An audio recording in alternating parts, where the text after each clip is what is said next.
If I ever did a Car of the Year type of award, which I don't because I'm not paid by any manufacturer, I think this would come up as one of the best all-round packages you can buy because it just does everything so well. It even looks pretty good. It's the new Hyundai i30 sedan, also known as the Elantra overseas or Avante in some markets. For this test, I'm going to take it on a bit of an economy run, driving from Sydney to Canberra for the Summernats Festival. I'm going to meet my friend there, Josh Bennis, and I'm going to see what sort of economy I can get out of this. This is just the absolute base spec model, 2-litre naturally aspirated engine, very basic and raw, nothing complicated about this, 110 kilowatts, 180 newton meters, and yeah, it's already providing good economy, but we'll see how we go on the highways. I'll also do the performance test later on as well. Despite being the base model, the interior is very nice. I like this little contrast, little racing stripe there. Most of the dash has a soft touch surface, and yeah, just feels really well put together, and even the design is quite modern. And I think sometimes we forget how practical sedans are. You know, we lived with sedans for decades. I've got my sort of man luggage there, that's just all my gear stuffed into a shopping bag. But yeah, you've got plenty of room here, good leg room, even charging ports and climate vents in the back in this base model. And in the back, you've got a decent sized boot, plenty of room for a weekend's worth of luggage or the weekly shopping, and then a full-size spare wheel under the floor, which is becoming quite rare these days.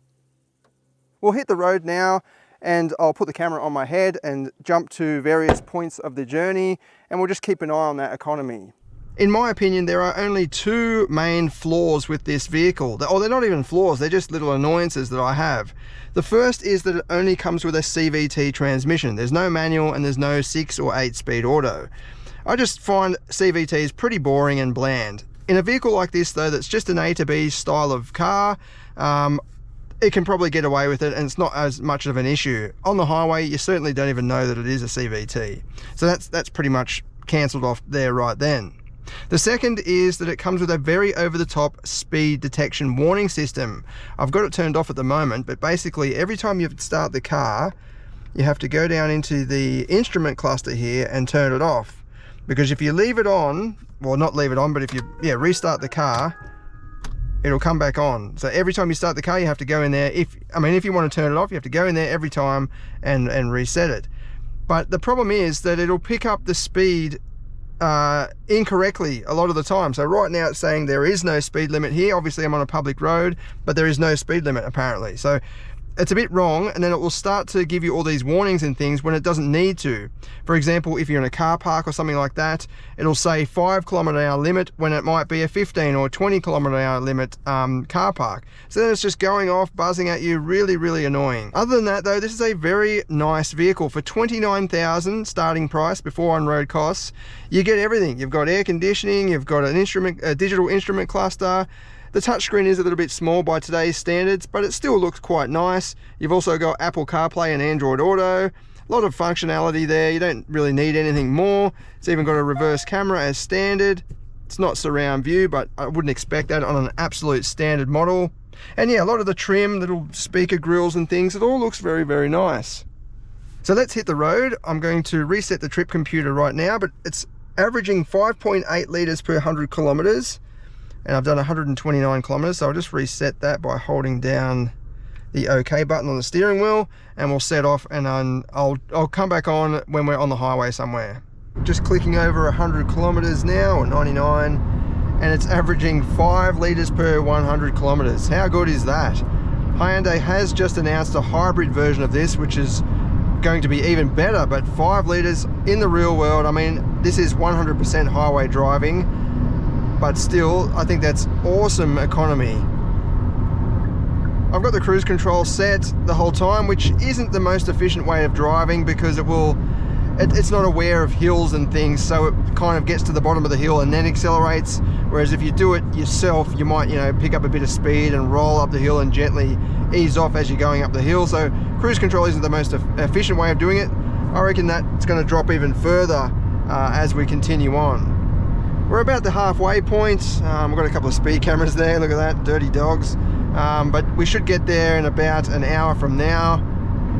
I've just been sitting here trying to think of bad sides to this car, but I mean, unless you want to compare it to a different class, for example, you want an SUV because you want more boot space and you want that practicality of being able to lift your kids into the back seat with a bit of a raised ground clearance. Fair enough, that is a good point to an SUV over something like this. But if you don't care about anything like that, or you don't need that, then yeah, this does everything that you could possibly need it to do.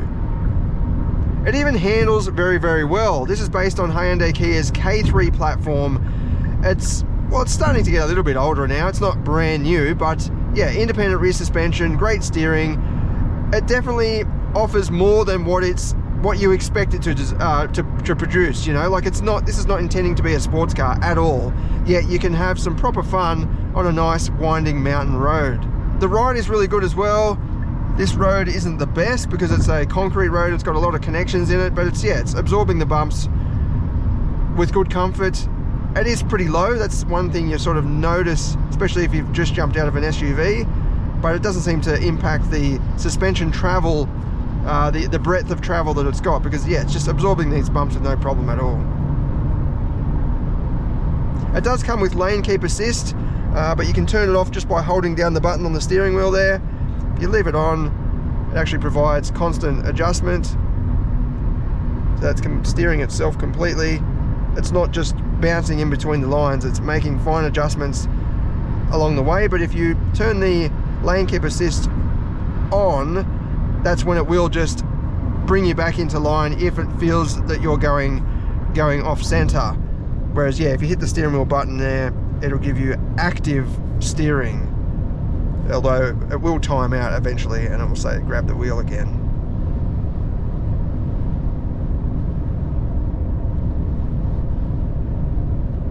Eventually.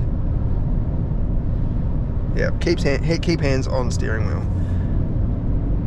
I've just clocked over 150 kilometers and it's remaining at 4.9. I don't think it's going to go much lower than 4.9.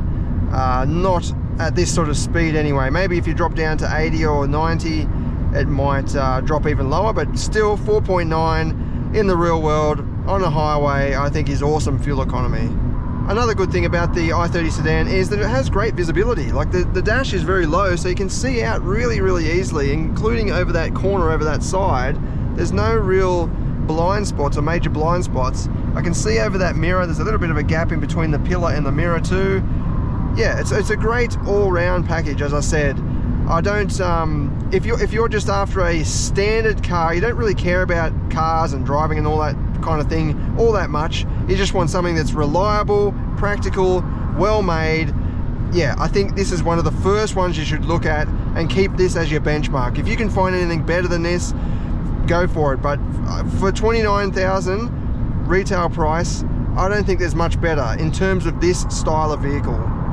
If you want a vehicle that you can drive from capital city to capital city, I think this is great for that. The hybrid should be even better again, but even still, if you don't want to spend up for that extra 4 or 5 grand for the hybrid, this is still excellent. All right, let's head out now and do the performance testing and see what it goes like.